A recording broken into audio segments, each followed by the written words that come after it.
Meanwhile, Nicola Sturgeon has been reported to police after she was filmed apparently maskless at a campaign event. Well, I asked our news correspondent, Katie Hunter, to explain what happened. Graham, this happened yesterday while Nicola Sturgeon was out campaigning ahead of the local elections in May. And I think we can see some of the footage which has emerged on social media appearing to show the First Minister without her face covering on during a visit to a barber's in East Kilbride. Of course, face coverings are a legal requirement in most indoor places until tomorrow. Now, in fact, the First Minister had actually posted some footage on her own social media accounts, but in this footage, as you can see, she is wearing a face covering. Now, we've had a statement from the SNP this evening which says the First Minister was invited into a barber's during an outdoor visit on the street. Within a few seconds she realised she hadn't put her mask back on and immediately put it on. Now, Police Scotland say they have received a complaint which they are currently assessing. What many of us have done before. There was a momentary lapse. I think we've all done it. I've done it.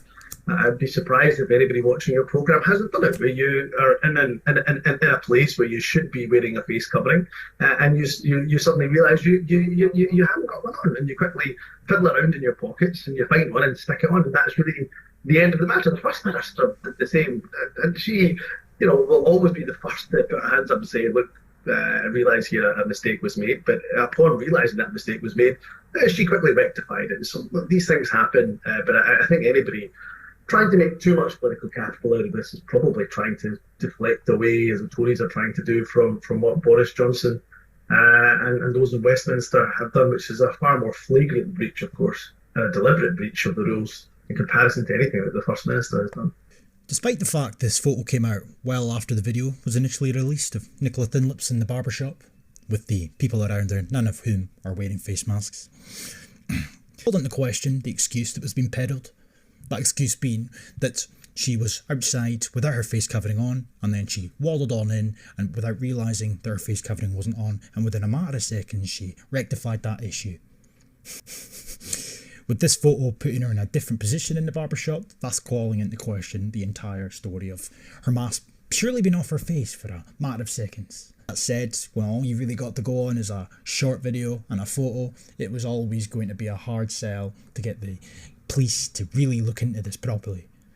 And lo and behold, the police have approached Nicola Thinlips. She said sorry, and that's the end of the matter. Most people could have predicted that, but again, there wasn't exactly very much to go on. But there's something that she says within this article that's become relatively repetitive. Thinlips then added, while the law no longer requires face coverings to be worn, I will continue to do so in circumstances where this can help reduce the risk of infection. And I encourage everyone to do likewise. Yes, you've been encouraging people to do likewise for some time. She's peddled the idea that face coverings are very effective and has done for the longest time. That's how she's managed to justify keeping it in law for as long as she has. But there she is again implying that face coverings work, which is fundamentally shite. Jason Leach is at that pish as well. They're all at it really, but Thinlips especially. She's the spokesperson, the saleswoman. Article after article is now starting to come out about it as we were approaching the day where it became no longer a legal requirement. Those who choose to keep wearing masks should be supported, Linda Bald. Or Scots urged to keep following health advice ahead of face mask change. And what health advice do you think they're talking about in particular? Oh, that's right, face coverings. What a shock. Scots encouraged to keep wearing face masks on public transport. ScotRail going on to say here that we recommend customers wear a face covering while travelling on our trains and stations. SPT spokesperson said that all throughout this pandemic we have followed all the government's advice and guidance. We would echo the government's recommendation that face coverings continue to be worn where appropriate. Because they work, Nicola Thinlips said so. First Bus said that we encourage everyone to respect their fellow passengers and look out for one another. With that in mind, customers may therefore choose to continue to wear a face covering. May choose, but there's this constant push, whether it's coming from mainstream media in Scotland in particular, whether it's coming from politicians like Nicola Thinlips in particular, whether it's coming from experts and advisors for the government, or whether it's coming from NHS advisors, etc., or experts. It's always this repetitive pattern, or even people that are concerned being interviewed because they're unsure of how things are going to pan out now that it's no longer a legal requirement.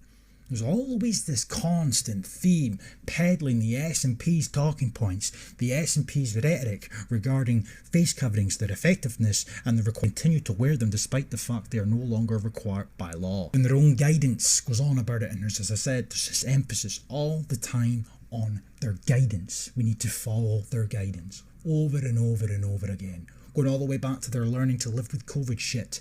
Heavy emphasis on behavioural change, and you have to ask yourself why. So when Hamza Yusuf concludes there to suggest that Big Bad Boris Johnson and Nicola Thinlips, they're not comparable. Granted, if we're talking about barbershop fiasco versus Partygate, you might very well have a point. But there's something else that Nicola Thinlips has done.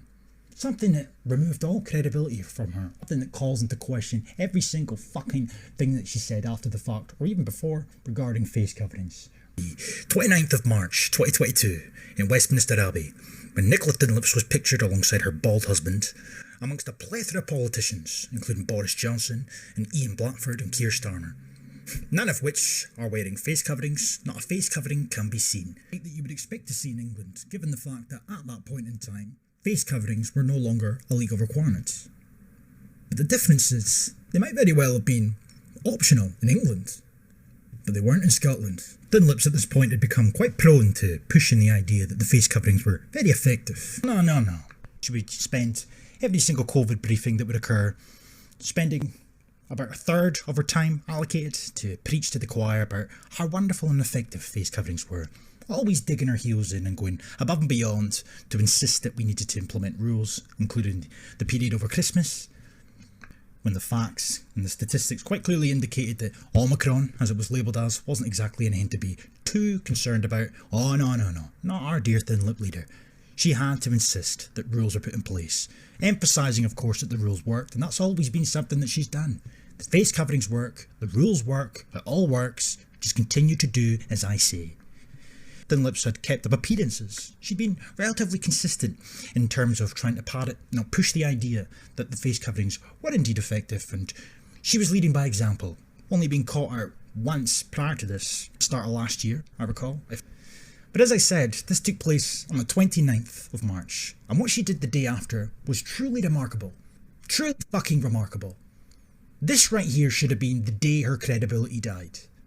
And quite how it managed to remain intact somehow is anybody's guess. The next day, the 30th of March 2022, Nicola Thinlips had travelled back up to Scotland, where she in turn took part in her COVID briefing.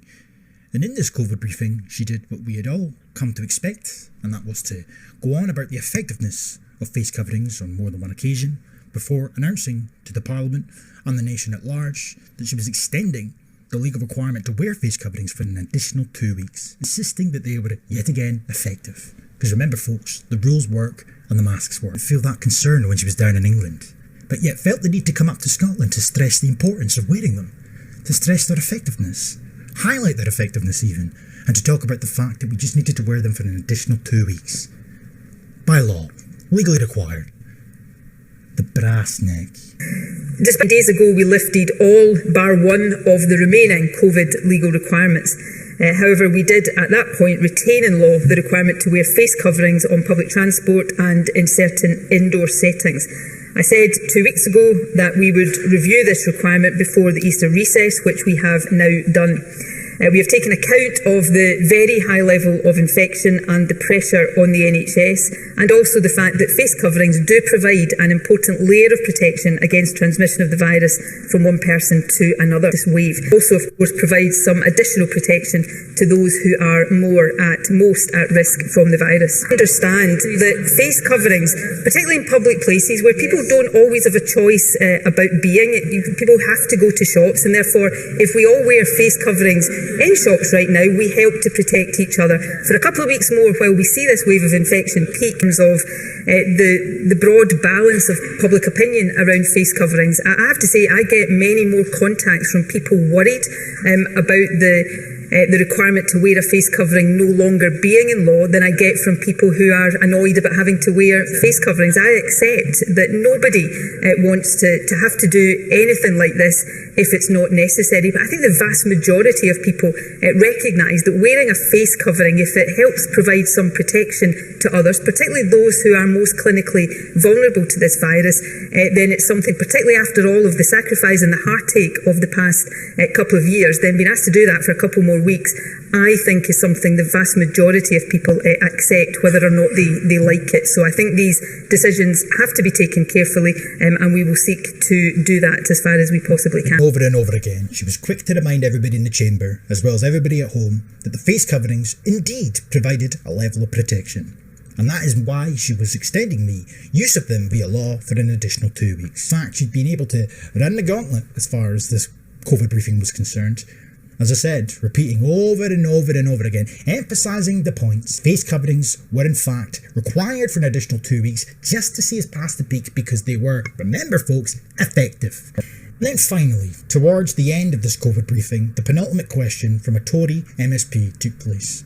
Somebody finally decided to grow a backbone and point to the fact that she had spent the day prior sat down in England without a fucking face covering before coming up to Scotland the day after to tell us that we all needed to wear them via law for an additional 2 weeks because they are effective and provide protection. Finally, somebody decided to call her out. But it's her response that speaks volumes. Truly does.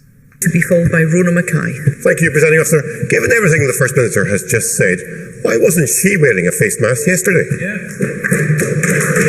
First Minister, I abided by the rules in place there. I wore a face covering on the train to London and the train back from London. I abide by the rules, and I know that's something that perhaps the Conservatives struggle to understand, but I abide by the rules. She wore a face covering on the train there and back. She follows the rules.